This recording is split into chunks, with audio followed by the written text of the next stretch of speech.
that's what the music industry is, right? They want your sadness. It's got to be really good sad song. And for it to be really good, you have to be fucking sad, you know? Get into a situation where you have to break up with somebody, or you just dive into the darkness more, and it's I don't know if I want to be in that place anymore, because it gets to a point, you know, where I don't know if I'm doing it for the right feelings anymore.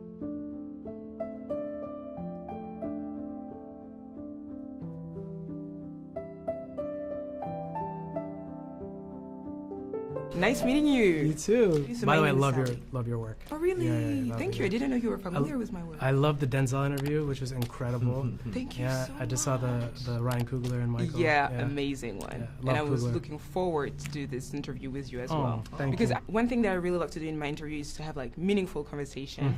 And I was really looking forward to have a conversation with you guys on mental health, feeling lonely, feeling overwhelmed, which are the topics that are addressed in this movie, Hurry Up Tomorrow. It's a huge emotional crisis by you, The Weeknd. It was very, I would say, heartbreaking, but so important as well to see the backstage of celebrity, because we always think that it's just glitter and fun. And so my very first question to you, how are you? Like, how are you? Thank you. How are you really? Oh, thank you so much. Sincerely, how are you? I'm good. I mean, the whole process was definitely very cathartic.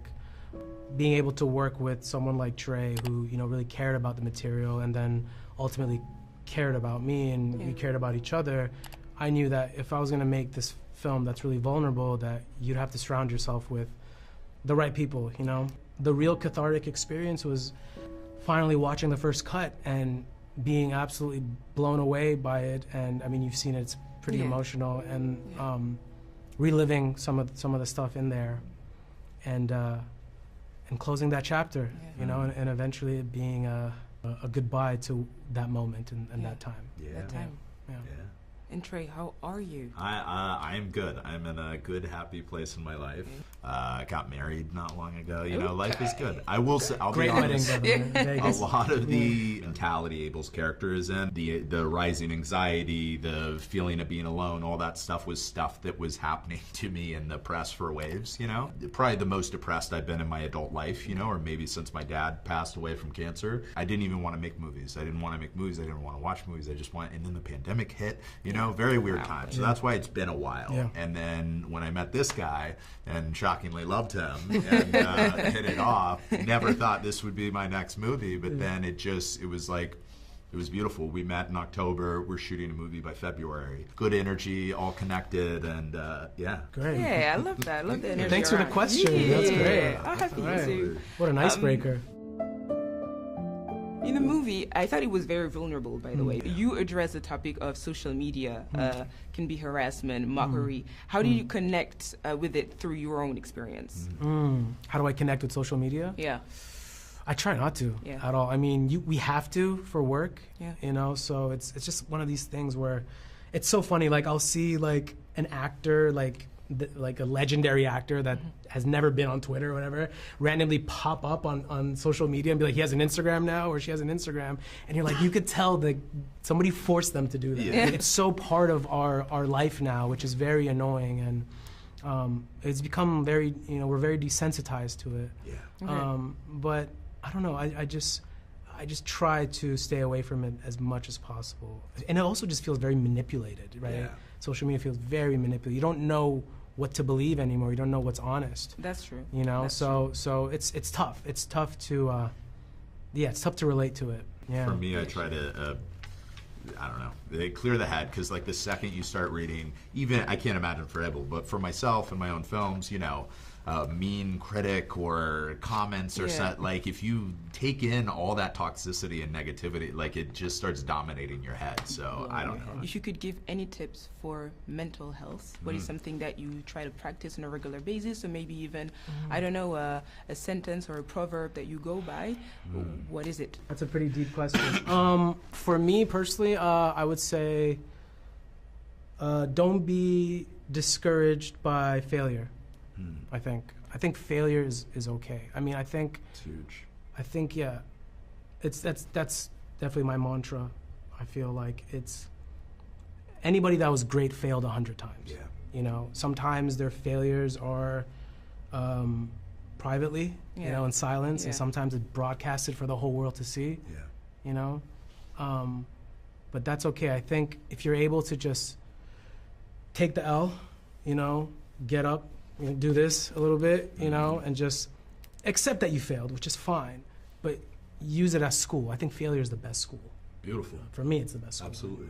I didn't go to school, so I mean, I that's didn't all go I have. I didn't go to film school, but you have to fail to learn. I mean, that's the only. I mean, and artistically, as a person, as and everything. you don't want to fail later on when you've never failed, exactly, and then don't know how to react when you do fail. Exactly. You know? I think the biggest thing for me is just being honest with yourself and don't bury stuff. You know what I mean? Like for me, it's probably with my wife, like making sure if I'm going through something. It's easy for me to like not to act like you're good, even though you got some heavy stuff on your head and wrestling some heavy stuff up here. But it's important to be transparent with the people you love and sometimes like communicate. You know, both my parents are therapists. It's like owning up to those emotions and talking about that, whether that's with a therapist or a person you love, does wonders. Like don't bury that stuff.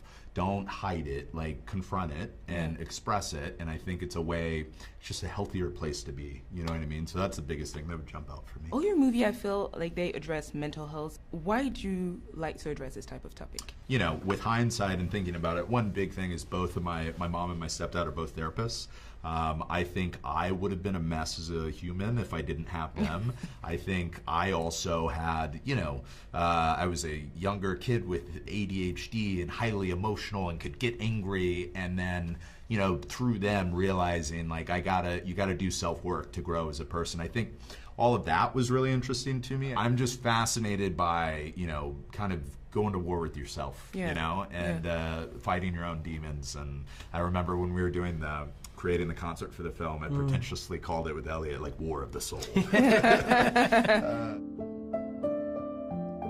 Another topic that I loved to see being addressed is because in your music as well and in the movie, you address the theme of toxic relationships, loving each other but then hurting each other, breaking each other, abandonment. I want to know, do you know where it comes from, this type of this repetitive toxic scheme that we can hear in your music that we see in this movie again? Do you know where it stemmed from? Yeah, I mean, look, I think we're all kind of attracted to sad music. There's something about sad music that connects with us, that pulls at our heart. So I've always, you know, kind of connected with that type of music when I was younger. Yeah. And it's always just been a part of my DNA. Even films that make me cry, films that are darker, I've always kind of connected with them in some way. But I think, you know, it's a good question because I think ultimately what I wanted to do with burning this persona, this lighting it on fire and saying goodbye to it, it gets to a point, you know, where I don't know if I'm doing it for the right feelings anymore. It's like, yes, I can make sad songs, but the best sad songs are the ones that, you know, it really happened to you. And I don't know if I want to be in that place anymore because unfortunately as a songwriter you might have to put yourself in those positions. You know, maybe, you know, get into a situation where you have to break up with somebody, or you just dive into the darkness more, and it's something that like I don't want to be in my 40s and 50s still making work that I can't, you know, detach myself from it. And I think this film was probably a stepping stone for me to be like, all right, like there's something wrong with this person. He needs to face himself. They need to face each other. And he gets to be reborn. And I don't know if that's gonna happen, but it's like that's what the music industry is, right? They want your sadness. Yeah. And you gotta just keep turning them out. Yeah. And it's gotta be good. It's gotta be really good sad song. And for it to be really good, you have to be fucking sad, you know?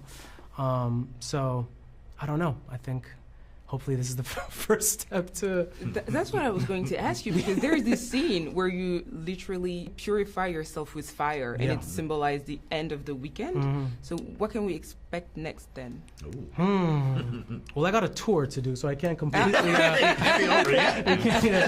it can't be completely... or no one's going to buy tickets. No, I look, I think it's... it's not the first time I've been reborn. It's not the first time I've kind of shed the skin. I remember when I had my crazy hair, like that Basquiat hair. And one day I was like, to my team, I want to cut my hair off. Yeah. It's uncomfortable. And they're like, no, don't do that. That's who you are. Yeah. I was like, well, cut it the next day. Yeah. You know, because I don't want to be handcuffed to a persona, right? So it's like that with this. You know, it's like, I want to just, it's like my version of cutting the hair off. I want to just burn whatever is lingering that obviously was triggered by that night where I lost my voice. You know, something obviously deeper happening where telling my body to just slow down. And it could just be a hiatus. It could just be me being like, just stop overthinking, you know, stop working. You did it. You did it. I mean, you see it in the movie. He has everything. Yeah. He has a stadium full of fans. He has, you know, people that work. You have it all, you know. So be grateful for what you have. And what's that in gluttony? Mm-hmm. Yeah, don't be gluttonous. Yeah. You know, he went through what seems like the worst thing you've gone through professionally, like losing your voice in front of 80,000 people. It's like losing your superpower in front of, it's the fact that he wanted to explore this super vulnerable thing and he wasn't scared of it. He wanted to like explore it and dive in. That was like incredibly exciting to me. And I think like the foundation of why this whole movie turned into what it was, and the fact that it wasn't even literally his vocal cords, but stemming from a psychological thing that I could just connect to and I wanted to explore. And it was really exciting to me. Yeah, and it was the first time. I mean, I had performed on stage with a high fever, death in the family, a breakup. You know, I've dealt with things, and I've always been able to go out there and rely on, like you said, like the superpower that I have. You know, and I think at one point you take things for granted. Yeah. You know, and I think that's what happened. But that was also beautiful to show that even though you have this superpower that makes you you, even without your superpower, you're still somebody worth it, you know? Yeah, that exactly. Your worth is not only in the superpower. I think it was very important to portray. The first rule was we don't want to make a film about celebrity culture at all. You know, we wanted to make something that, you know, I can relate to because it happened to me. But, you know, I think we wanted to create pressure that hopefully people could connect with in some way. You know, I mean, people do deal with real pressure in life. Absolutely. You know, doctors got to deal with saving lives, and students got to deal with, you know, graduating. You know, I think it was more about creating something human in that moment, creating a flawed human being that we all saw ourselves in, and then tell a unique story that people can hopefully leave the theater, you know, and feel something. I felt something immediately. Thank you. I related immediately. Like the burnout, the fact that you're always trying to push yourself to the limit, and I loved it. I loved it. And to conclude this interview, you know what I loved with this movie is that society loves to put people in boxes, and nobody was expecting you to stand in this acting field, and you did. You're proving otherwise again with this first leading role in this movie, Hurry Up Tomorrow. What would you say to all the people that are going to watch this interview and that are terrified to step out of their comfort zone, to try something that they never did before, afraid of critics, afraid of what people might say? What would be your advice?